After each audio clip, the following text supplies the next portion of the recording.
My name is Carol, and at 32, I met Brian while working at Global Tech, a renowned international corporation. I was a translator, and Brian was on the IT team, always ready with a clever remark or a quick fix whenever my computer had issues.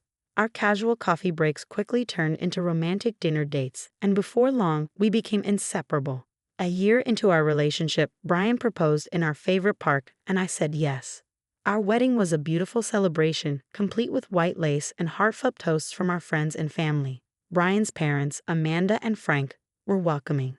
Amanda, in particular, made me feel at home with a warm embrace and whispered, "Welcome to the family, dear." I had no idea just how significant that welcome would turn out to be. After our honeymoon, Brian and I moved into his spacious apartment, which boasted a breathtaking view of the city skyline.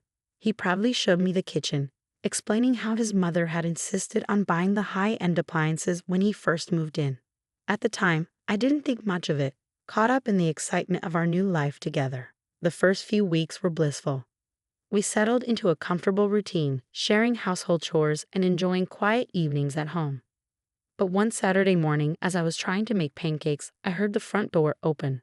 Expecting Brian, I called out, but to my surprise, it was Amanda. "Oh, hello, dear," she said brightly, already tidying up despite the apartment being spotless. "I thought I'd come check in on you too." Confused, I asked how she got in. Without a second thought, Amanda showed me a spare key and casually explained it was to help look after Brian. She proceeded to give me a relentless stream of unsolicited advice on housekeeping. By the time Brian came home, he was just as surprised as I was. But he didn't challenge his mother. Over the next few weeks, Amanda's surprise visits became a regular occurrence. Each time, she offered more unsolicited critiques and shared stories about her own experiences with her mother-in-law, seemingly oblivious to the fact that her actions were strikingly similar. I kept my feelings to myself, maintaining a polite smile while trying to process the irony of her tales. Adjusting to the dynamics of our new family life was difficult. While I was trying to set boundaries in my marriage, Amanda's constant intrusions made it even harder. Her comments like, "Look how well Brian turned out. You should be grateful I'm not like her," only fueled my frustration. The irony of being told to be grateful for having my privacy invaded and my abilities questioned was not lost on me. Amanda's visits became more frequent, her criticisms sharper. She'd inspect the apartment for dust and rearrange the pantry, claiming to know Brian's preferences better than I did. Brian, however, seemed oblivious to the tension, always defending his mother's actions as her way of helping. But the weight of her good intentions was becoming unbearable. The constant invasion of our space, under the guise of guidance, was wearing me down. It all came to a head one Sunday afternoon. I was in the kitchen preparing lunch when Amanda walked in without warning, key in hand. She cheerfully offered to teach me how to make the perfect Sunday roast, claiming Brian was particular about it. As she spoke, something inside me snapped. Gripping the wooden spoon in my hand, I realized this was my home, my kitchen, my marriage, and I had had enough. Taking a deep breath, I turned to face Amanda, my voice steady but firm. "Amanda, we need to talk." She raised an eyebrow, clearly caught off guard. "About what, dear?" "About boundaries and privacy," I replied, my words controlled but direct. "I appreciate that you want to help, but your surprise visits and constant criticisms are making me uncomfortable in my own home." Without a word, she stormed out, the door slamming behind her. The sound echoed through the apartment, leaving me exhausted yet strangely liberated. That evening, as Brian and I sat down for dinner, I knew it was time to address the issue head-on. "Brian," I began, nervously pushing my food around on my plate, "we need to talk about your mom." He sighed and set down his fork. "What now?"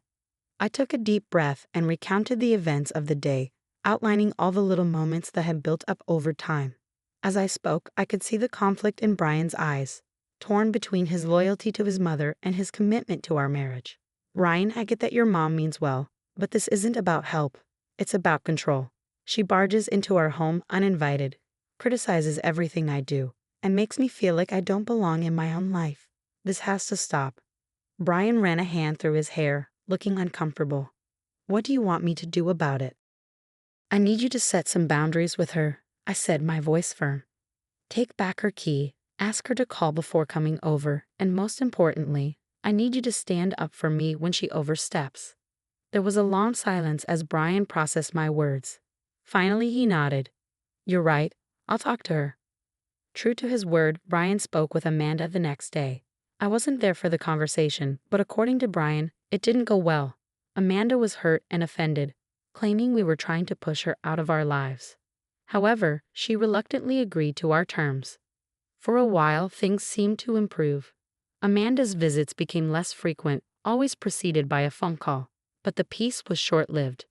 The first crack appeared when I found myself uninvited to Sunday dinners and holiday gatherings. It was a shift I hadn't anticipated, but I had a growing sense of what it meant. When I brought it up to Brian, he just shrugged uncomfortably. "Mom says it's just immediate family this time," he muttered, avoiding my eyes. The breaking point came on Frank's, Brian's father's birthday. Brian and I had planned to go together, but an urgent work matter pulled him away last minute. He urged me to go alone, saying his dad would want to see me. Hesitant, I agreed. I arrived at their house with a gift in hand, but when Amanda opened the door, her eyes narrowed. "Carol," she greeted me, her voice dripping with disdain. "What a surprise. We weren't expecting you. This is a family gathering, and let's be honest, dear, you're not family, are you?" Her words hit me like a slap. Frozen, I listened as she continued, "You've made it clear you don't want me in your life, so I think it's best if you leave now. We wouldn't want any uninvited guests ruining Frank's special day." At that moment, Frank appeared behind her, confused by the confrontation. "What's going on?" he asked, glancing between the two of us. Amanda immediately shifted her tone, her voice trembling as she spun her story. "Oh, Frank, Carol was just leaving. Isn't it awful how she's pushed me out of Brian's life? She's taken away my keys and forbidden me from visiting my son." My face burned with anger and humiliation, but before I could say anything, Frank stepped in. "Enough, Amanda," he said sternly. "Carol is family and she's welcome here." He then turned to me, his expression softening. "Please come in, Carol. We'd love to have you join us." Relieved, I followed him inside, feeling the weight of everyone's curious gaze. For the next few years, my relationship with Amanda remained strained, a constant struggle, despite our attempts to set clear boundaries. Then, unexpectedly, tragedy struck. Frank's health deteriorated quickly, and he passed away. The world felt like it shifted on its axis. The funeral was somber, with Amanda barely acknowledging me. Afterward, Frank's lawyer, Mr. Raymond, a kind and trusted family friend, approached us. "Mrs. Walker, if you and your son could join me in private." Mr. Walker left some specific instructions in his will. When they emerged, the atmosphere had changed dramatically. Amanda was pale, visibly shaken, and Brian looked confused. The drive home was filled with heavy silence. Finally, Brian spoke, his voice barely above a whisper. "Dad left everything to me. The house, the savings, everything. Even Mom's house." I was in shock. "But why?" I asked, unable to process what I was hearing. Brian shook his head, his expression unreadable. The lawyer didn't explain much, just that it was Dad's decision. I recalled Amanda's reaction clearly, her face a mix of disbelief and anger. I even caught her mutter something under her breath. "That fool," before she quickly regained her composure. The very next day, she called Brian, her voice trembling. "Brian, you're not going to kick me out, are you? This house is all I have left of your father." Without hesitation, Brian responded, "Of course not, Mom. The house is yours to stay in, and I'll set up a monthly allowance for you." I said nothing.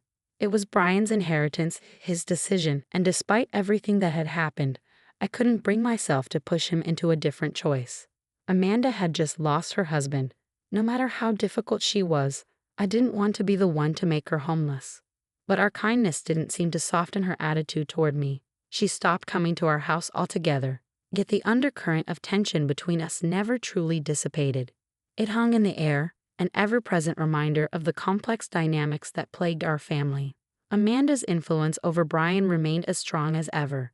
She would call him with some emergency, something that needed fixing around the house, or some minor illness that made her feel like she couldn't be alone. Each time, Brian would drop everything, rushing to her side, often staying overnight to care for her. I began to feel more and more isolated, a silent observer in a marriage that felt increasingly strained. As Amanda's birthday approached, I braced myself. For the past 3 years, I had been pointedly excluded from family events, never invited to celebrations, forced into the role of an outsider in my own marriage. So when Brian told me he had a last-minute business trip scheduled, I prepared myself for a quiet evening at home alone. But then the day before Amanda's birthday, my phone rang. It was Amanda. "Hello, Carol, dear," she greeted me, her voice unusually sweet. "I'm calling about my birthday tomorrow. I know we've had our differences, but I'm really tired of all this animosity. I'd like us to reconcile." I was taken aback. "You want me to come to your birthday party?" Her response was warm, almost too warm. "Of course, dear. I know Brian won't be there, but I'd love for you to join me. What do you say?" For a moment, I hesitated. After years of being left out and subjected to her thinly veiled jabs, it was hard to believe this sudden olive branch. But her voice, so sincere and welcoming, made me falter. Could this really be genuine? Part of me wanted to decline outright, to protect myself from further hurt. Yet another part, one that still hoped for a family bond, found it hard to refuse. "I suppose I could stop by," I heard myself say, my voice almost foreign to me. "Wonderful." Amanda's voice was full of false cheer. "It's at the Willow Creek Club. I'll see you at 8. The next evening, I drove to the country club, a carefully chosen gift and a bouquet resting beside me. As I neared the entrance, a familiar unease settled in my stomach, tightening my chest. I pulled up to the security barrier, and a guard stepped forward. "Name, please." "Carol Walker," I replied, attempting to sound composed. The guard scanned his list, then frowned. "Sorry, ma'am, but I don't see you listed." "There must be some mistake," I said, frustration creeping into my voice. "Amanda Walker invited me personally. I'm her daughter-in-law." The guard shook his head, unfazed. "I'm sorry, ma'am. If your name isn't on a list, I can't let you in. It's a private event." My pulse quickened as I stepped out of the car and dialed Amanda. After a few rings, she picked up. "Amanda, it's Carol. I'm at the entrance, but they won't let me in." A few minutes later, Amanda appeared, flanked by a group of well-dressed guests, all laughing and enjoying themselves. As she walked toward me, I hoped she would clear up the confusion. But when she looked at me, her gaze was icy, and I felt a cold shiver run down my spine. "Well," she said, her voice dripping with disdain, "if it isn't the little gold digger herself. Did you really think I'd let someone like you into my birthday celebration?" I stood frozen, unable to speak, as Amanda continued her verbal assault. "I specifically chose this venue to keep people like you out. You're not family. You're just a desperate woman who trapped my son." The guests behind her giggled, clearly entertained by the spectacle. My face burned with shame and fury. This wasn't just a misunderstanding. It was another deliberate attempt to humiliate me. "But you invited me," I said, my voice shaky with disbelief. "You said you wanted to reconcile." Amanda laughed, a harsh, mocking sound. "Oh, how naive. I wanted to see just how far you'd go for a piece of our family's money. Look at you, desperate enough to show up at my doorstep like some stray dog begging for scraps." For a moment, I was paralyzed, her venomous words sinking in. Then, with deliberate calm, I let the flowers and gift fall from my hands, dropping them at her feet. Without another word, I turned and walked back to my car, the sound of her mocking laughter and the distant hum of the party growing fainter with each step. I drove home in a daze, the sting of her cruelty still burning inside me. As soon as I walked through the door, I collapsed onto the couch, my hands trembling as I reached for my phone. I dialed Brian and, through sobs, told him everything that had just happened. There was a long silence on the other end of the line before he finally spoke, his voice tight with anger. "I'm coming home, and when I get there, we're having a very serious talk with my mother." True to his word, Brian was on the next flight home. When he arrived, he pulled me into his arms, apologizing over and over for his mother's behavior. With determination in his eyes, he picked up the phone and dialed Amanda. I could hear her shrill, defensive voice through the speaker, but Brian's responses were unwavering. "No, Mom, this is it. You've gone too far. I don't want to hear your excuses. You humiliated my wife, the woman I love. You're done. No more allowance, no more support. You're on your own." For a brief week, we enjoyed a peace that felt foreign. No more frantic calls from Amanda. No more emergencies pulling Brian away. It was the first time in years we had been able to truly breathe, but I knew it wouldn't last. One afternoon, there was a knock at the door. When I opened it, I found Amanda standing there, her eyes swollen and red, her hair a mess. "How could you do this to me?" she wailed, pushing past me into the house. "I gave everything to raise that boy. I devoted my life to him, and now, because of you, he's left me with nothing. No money, no support, nothing. I can barely afford to eat." Amanda screamed, pacing the living room, her voice rising with hysteria. "This is all your fault. You turned him against me. You're the reason Frank disinherited me. You've ruined everything." I tried to interrupt, but Amanda was beyond reasoning. She continued her tirade, tears pouring down her face, until finally she collapsed onto the couch, sobbing uncontrollably. I stood there, unsure of what to do. The scene was so chaotic, so raw, that I couldn't find the words to defend myself. After what felt like an eternity, Amanda pulled herself together, wiping her tears and composing her posture. Without another word, she left, leaving me alone in the living room, confused, shaken, and uncertain. As the door clicked shut behind her, a sharp realization hit me. I needed answers, answers that only one person could provide, and I knew exactly where to go for them. The following day, I found myself seated across from Frank's lawyer, Mr. Raymond, in his office. The room was warm and inviting, a stark contrast to the tension I felt. Law books lined the shelves, and framed diplomas decorated the walls. Mr. Raymond looked at me with kind, but cautious eyes, his hands folded on the desk before him. "Mrs. Walker," he began, his voice steady, "I understand you have some questions about your father-in-law's will." I nodded, taking a steadying breath. "Yes, I need to understand why Frank left everything to Brian and nothing to Amanda. It just doesn't add up."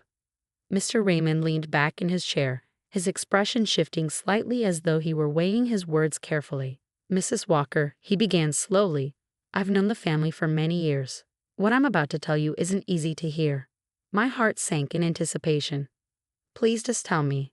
He took a deep breath before continuing. "Amanda had been unfaithful to Frank," he revealed, his words dropping like a bombshell. I could hardly believe it. My mouth went dry, and my mind reeled.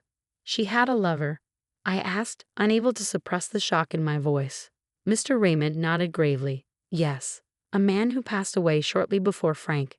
This man left Amanda a significant amount of property in his will." I sat in stunned silence as the weight of his words sank in. He paused for a moment, letting the information settle before continuing. "Frank found out about the affair and the inheritance, and that led to a major confrontation between them," Mr. Raymond explained. "It was after that argument that Frank decided to change his will, leaving everything to Brian instead of Amanda." But the revelations didn't stop there. Mr. Raymond lowered his voice, his tone turning somber. "There's more," he added. "Years ago, when Brian was just a boy, Frank's mother, Brian's grandmother, fell seriously ill. She had saved for years to ensure she could live her final days in a private nursing home, where she could be comfortable." My stomach churned as I braced for what was coming. Amanda convinced Frank to sell his mother's property instead. Instead of putting her in the nursing home she had planned for, they placed her in a state-run facility. The money from the sale was pocketed by Amanda and Frank, and they rarely visited her. She died alone, forgotten. The disgust in my stomach grew. The woman I had thought I understood, manipulative, harsh, and cruel, was revealed to be far more dangerous, far more selfish than I had ever imagined. "Frank never got over the guilt," Mr. Raymond said quietly. "Changing his will was his way of trying to make things right. He wanted to make sure that Amanda couldn't do the same to Brian, that she wouldn't exploit him the way she had done to his mother." I left Mr. Raymond's office in a daze, my mind swirling with the dark truth I had uncovered. The woman who had accused me of being a gold digger was the real villain, self-serving and ruthless in her pursuit of power and money, regardless of the damage to her own family. That evening, when Brian returned home, I sat him down and told him everything I had learned. He listened in stunned silence, his face a mask of disbelief, anger, and profound sadness. "I can't believe it," he said softly, his voice thick with emotion. "All these years, she's been lying to us, manipulating us. I never knew." We stayed up late into the night, discussing the full scope of the revelations that had shattered our world. Brian was devastated, but there was a resolute strength in him now that hadn't been there before. His voice was firm, unwavering. This ends now. We didn't have to wait long for Amanda to make her next move. A few days later, she appeared at our door, her eyes swollen with tears, her face twisted in desperation. "Brian," she began, her voice shaky, "I know you're angry, but please, I need your help. I have nothing left." Brian's expression was impassive, his eyes hardening as he stepped forward. "That's not true, is it, Mom?" His voice was cool, controlled. "We know about your lover, about the property and money he left you." Amanda's face went ghostly pale, the color draining from her cheeks. "What are you talking about?" she stammered, her voice faltering as she tried to hold on to her mask of innocence. "Cut the act," Brian replied, his tone now icy. "We know everything about your affair, about what you did to Grandma, all of it." In the blink of an eye, Amanda's posture shifted. The pitiable, pleading woman crumbled away, replaced by the venomous, calculating figure I knew all too well, ready to strike back. "How dare you?" she screeched, her voice rising to a pitch that seemed to reverberate through the house. "After everything I've done for you, you ungrateful, selfish boy." Brian didn't flinch. His gaze remained steady, unwavering. "Yes, I am ungrateful," he said quietly, almost too calm. "But unlike you, I won't send you to some impersonal nursing home to die alone, with no one to care for you." Amanda recoiled as if she'd been struck, her anger suddenly smothered by the truth in his words. Brian wasn't finished. "I've made my decision," he said, his voice still level. "I'm selling the house. It's time for you to move on. Use the money and the property your lover left you, and stop manipulating everyone around you." Amanda's cries of outrage were so shrill they could have echoed through the neighborhood. But Brian stood his ground, not giving an inch. He gave her a deadline to leave, and true to his word, the house was soon sold. We later discovered that Amanda had moved into the apartment her late lover had left her, even going so far as to evict the tenants and paying a substantial sum to break their lease. The idea of her forcibly displacing others didn't surprise me anymore. It was just another of her manipulations. In the weeks that followed, Amanda made several attempts to contact Brian, but each time, her tone shifted dramatically, first tearful pleas, then furious accusations, but we stood firm, cutting her off completely. And so we moved forward, leaving that turbulent chapter behind us. Brian and I had our eyes set on a brighter future. I was pregnant, and we decided to sell our apartment and search for a new house. A place where we could build a life for our growing family, free from the shadows of the past. We took great care to keep the pregnancy and our plans for relocation a secret from Amanda. The thought of her worming her way back into our lives, especially with a baby on the way, was the last thing we wanted. As we drove toward our new home, I felt a surge of hope flood through me. For the first time in years, I felt a real sense of possibility. Despite the obstacles we'd faced and the uncertainty of the future, I knew that Brian and I were stronger for it. Together, we could face whatever came our way, and I was ready for the new life we would build.